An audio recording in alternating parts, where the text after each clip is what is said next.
Breaking news as Real Madrid have decided to go with Hansi Flick over Fife for their vacant position. That means there are two options remaining on the table for Fife. That is PSG and Bayern Munich.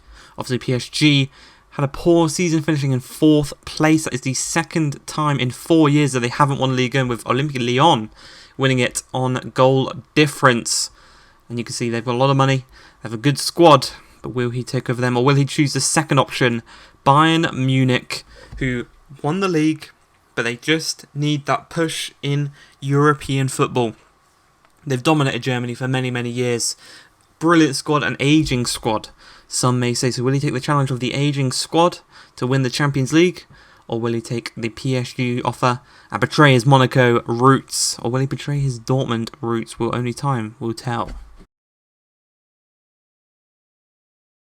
Hey guys, FiveDog5 here, episode number 50 of the career mode on FIFA 21. We've got about 2, maybe 3 weeks left until the release of FIFA 22. And for those few weeks, we're going to be here at Bayern Munich, trying to win the treble, trying to go undefeated, invincible in all competitions. And well, things don't start off the best because Joshua Kimmich's release clause was met by PSG, the other team we could have joined, and he will be joining them for a huge sum of money. And then just a few days later, Manchester City trigger Koeman's release clause. So there's two top quality players, two of the best players at the club, leaving because their release clause have been matched. And you know, we can do something about it, but we may as well just let it happen. And they do all leave, so we now have a very healthy bank balance to try and replace them. And the first player that I think we are going to go in for, it's not actually going to be to replace Koeman or Kimmich, it is going to be to replace Robert Lewandowski. We're going to bring in the German Timo Werner, 27 years of age, 87 overall now. And you can see they did want Alphonso Davies, we said no to that. He will be remaining in the first team. But they did want 115 million for him. You can see from our transfer budget, that's not really going to bother us. We can pay that, but we did want to try and get a deal. And in the end, 103.9 was the agreed fee. Going into contract negotiation terms in the cafeteria or in the restaurant, whatever you want to call it.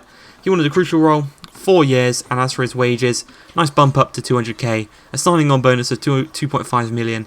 And if he can go and score 20 goals this season, we'll give him £5 million pounds. Pounds, not euros. And he's just going to accept that straight away. Him and his agent are fine with that. And as you can see, the number 11, Timo Werner, formerly of Chelsea, formerly of RB Leipzig. I think he came through the Stuttgart Academy. But we're not done there. We are going to go in for one of our former players, Matheus Cunha, one of the better players, probably the best player we used last season, especially in that centre cam position, which is where we're going to use him. It's going to be the Kingsley Coman replacement, and we're going to push Gnabry out wide. And we did eventually find a deal. Ika Munayin going to Brighton, plus a little bit of money. And we are going to offer him a contract and whatnot. Obviously, he's returning now to Germany, formerly of Hertha Berlin. And he said here he wanted a wage decrease. We're going to give him a wage increase, though, because we do want to keep the kind of funding and wages and whatnot semi-realistic here, as he poses with two of his new teammates in Laporte and Leroy Sané. As we're going to get rid of some of the deadwood, some of the kind of lesser players in the club. Verratti here, Man United wanted him. I had an idea in mind to use him maybe in part of a deal for a swap. As we, again, getting rid of Jordan Henderson, he will return to England to Leicester City. And we're going to get more money in the transfer budget. And the player I had in mind of trying to get maybe a swap deal with was Leon Goretzka. We're going to try out with Kessie first, just to see what kind of deal we can get there. We tried 47 plus a nice big chunk of change. They wanted Verratti plus 38 million. I was absolutely fine with that because he was going to be the second option we went with.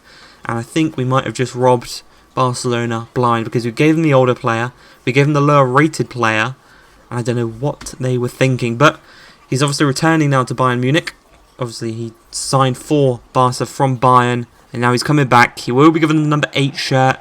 8 shirt for Goretzka, 11 as you saw for Timo Werner, and number 13 for Matheus Cunha. Unlucky for some, but not for him. And the first game we are going to have in charge is going to be the German Super Cup. The winner of the league versus the winner of the DFB Pokal. And you can see, just look at the squad. It is an incredible amount of talent in this squad. Definitely, I would say upgrade on the Brighton squad, definitely. In some areas, maybe not. but in others, most definitely, it is going to be an upgrade. And one of those where it might be, might not be, is that left back and right back position. Reece James and Davies. Will they be able to match up the kind of things that Sessegnon and Tariq Lamptey did? As Lewandowski making the start here today, we haven't gone with Timo Werner in this big game.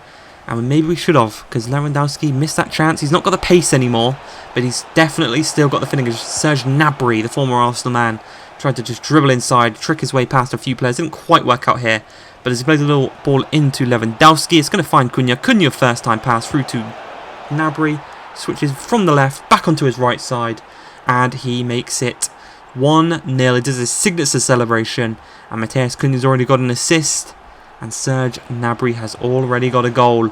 As Davies, he was all over Moses in this game. Moses could not get a sniff in this one as he plays a lovely weighted ball through to Serge Gnabry. He's got a couple of players to get past, one being Tyrone Mings as he skips past him with ease, shoot to the cross to the far post, and we are 2-0 to the good. Both goals coming through Serge Gnabry, playing on that left hand side, cutting inside to his stronger right foot. Seems to be working obviously on the opposite side.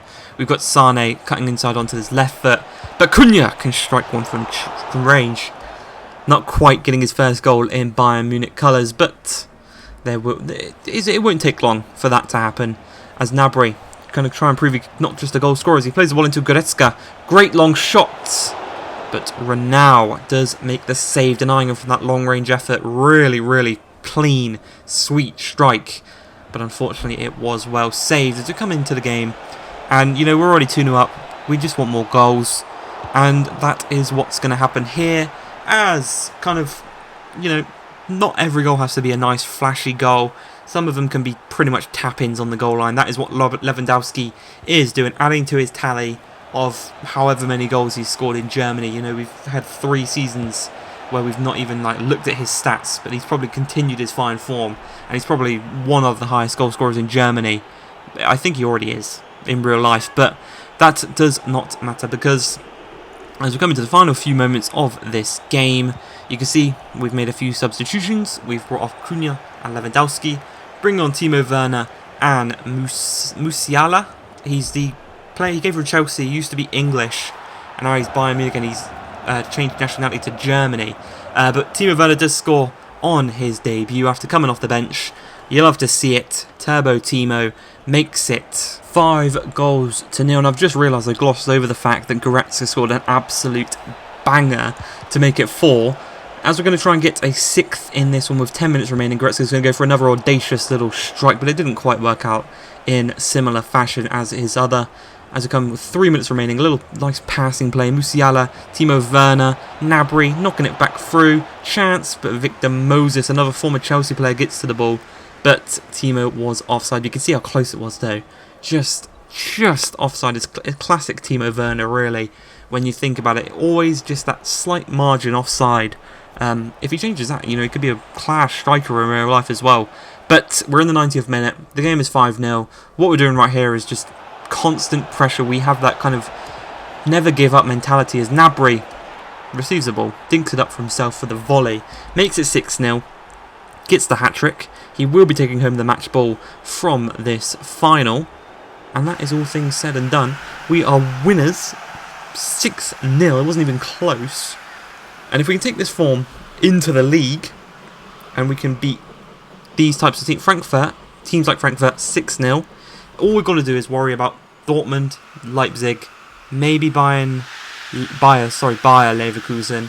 3 teams we need to kind of worry about. Other than that, I think we can smash everyone else and put most of our focus on winning the Champions League with Bayern Munich this season. But we do want to do the treble, or we can have this one as well, win the quadruple.